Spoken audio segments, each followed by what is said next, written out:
Hey everyone! It's Nicole the Blind Maid, sharing the magic with the world.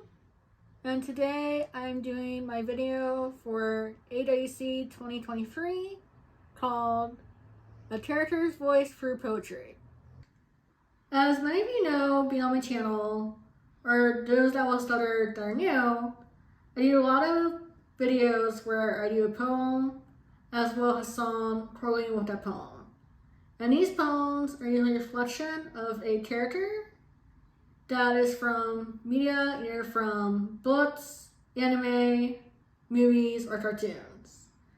And these are considered to be known as character poems, where you take the poem, usually it's between 1 to 3 pages, and you use this poem to reflect on the character you're trying to show or view for the poem itself. I got into the style of writing character poems by a happy accident. I was creating a birthday card for a mutual friend of ours, and I knew that his favorite character in Disney was Gaston.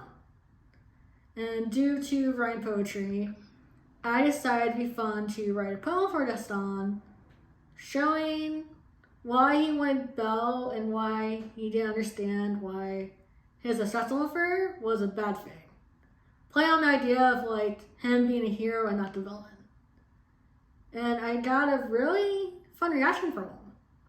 To the point where when he received the birthday card, he fell out of his chair in shock.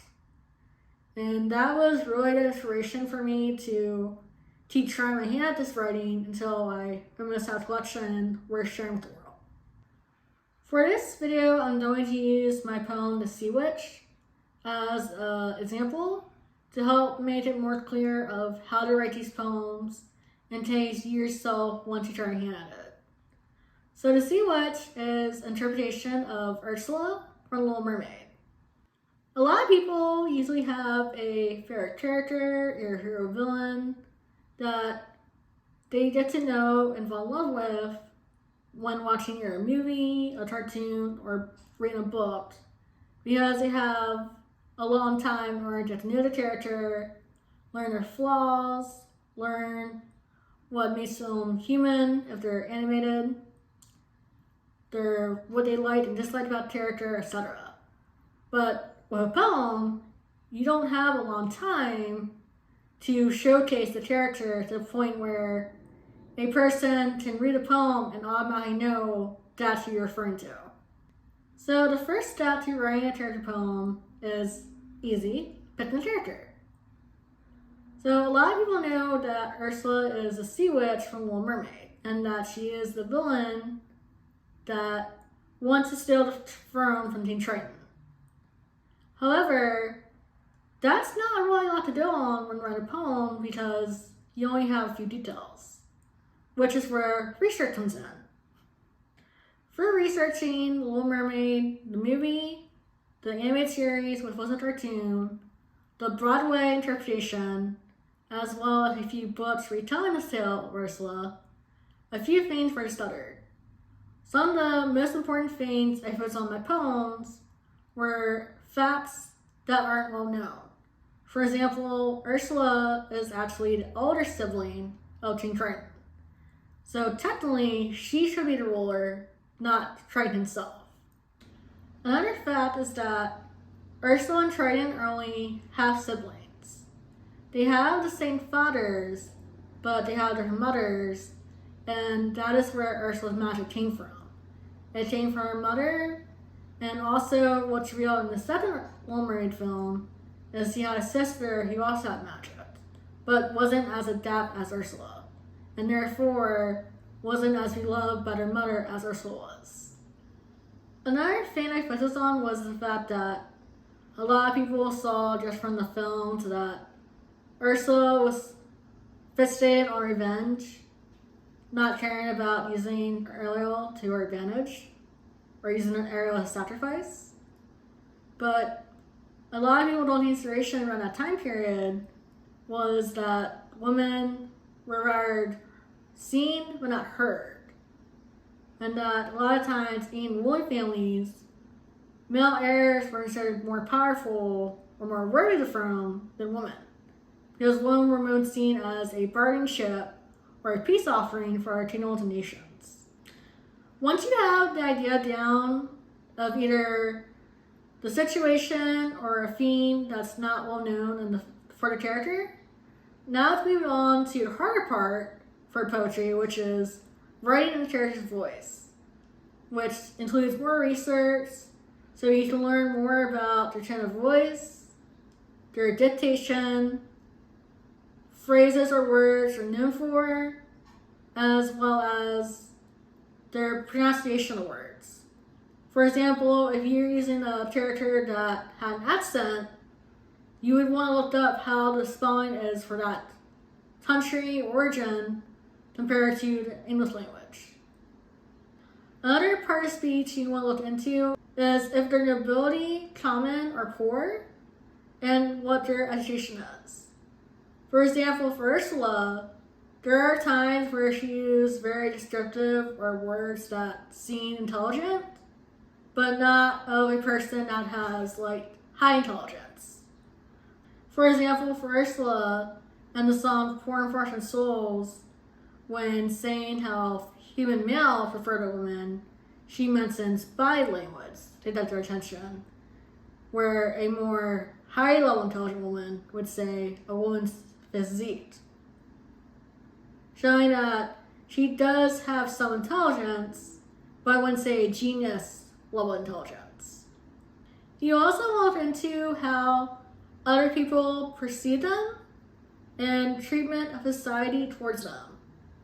We know that Ursula is considered known as the Sea Witch, or more commonly known as the Boogeyman or the Sea Monster, where a lot of people in Atlanta will avoid her. And due to this, she feels isolated, bitter, and alone, which I thought was smart to show throughout the film. Instead of showing her more as power-hungry or greedy, I showed that she feels she deserves a throne and that she's helping the merfolk, even if other people see it more as tricks or evil acts instead of helping them. Once you're done all your research and you feel like you have a good knack for the voice and direction of your poem, it's now time to write it. Yay! But don't think now you're at the easy part, because it's still hard. I feel like it's a good challenge and that it can become easier over time, but sometimes the poetry writing can still be tricky. So when I write my poems, I have a process where I will come with a concept. For example, for Ursula, it was the concept of her commenting about doing her magic to the mermaids, as well as trying to bat her throne for power. And I wrote each stanza showcasing her personality, her tone of voice, and these concepts. And after I have done a stanza, I will read the stanza out loud. Usually I need to learn to get another person's opinion. And then I will pull up clips of the movie, the musical, or a fan dub musical called Twisted, which gave me a couple ideas for poems, to make sure that the tone of voice, her dialect, and her speech all match what I'm going for. When coming up with the theme or concept for your poem, don't feel restrained that you have to stick with what the character's known for, or how their stories were told in the media. Writing poetry, you're allowed to be creative and rewrite the tale by showing a villain as a hero, showing a part of their past that's not known, or portraying in a different light, showing that they aren't greedy, murderous, or vindictive.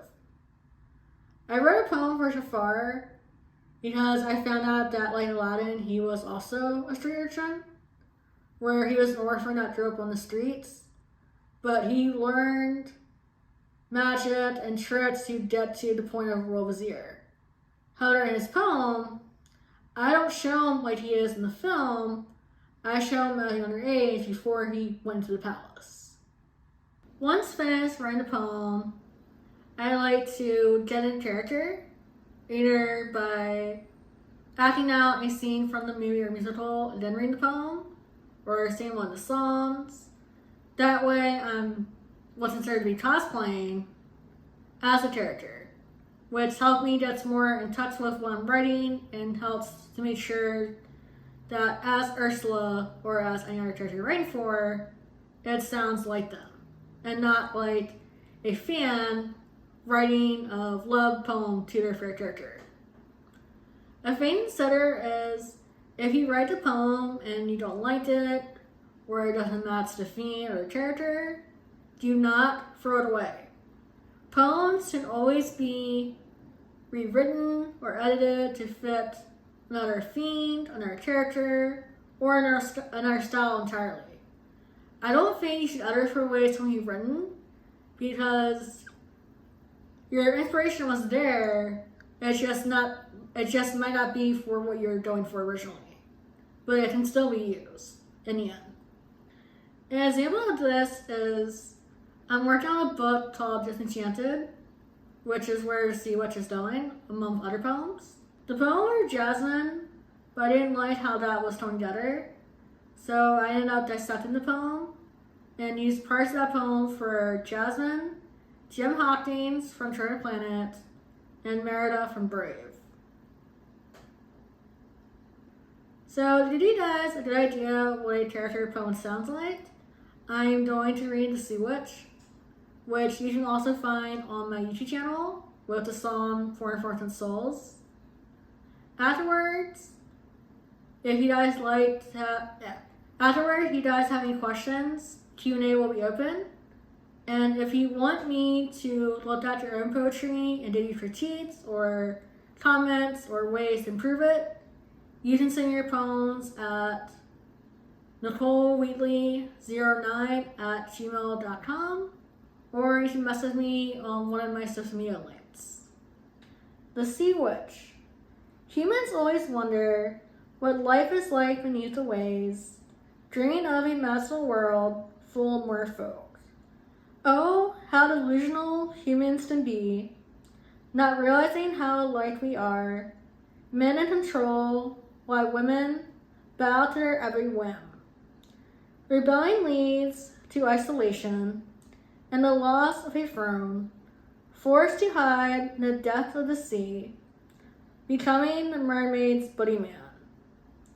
People cowering away from you in fear, seeing you as nothing more than a monster, misunderstanding magic, seeing it as another form of evil. Yet, desperation leads fools to my doorstep, seeking spells for quick fixes and happy endings, expecting these miracles for free, not comprehending that a payment must always be made. Why must I be denied this sane arrangement, rejected the opportunity of reclaiming my throne, even with my magic and aid to those below? They will never see me as a royal, just a hag forever trapped under the waves.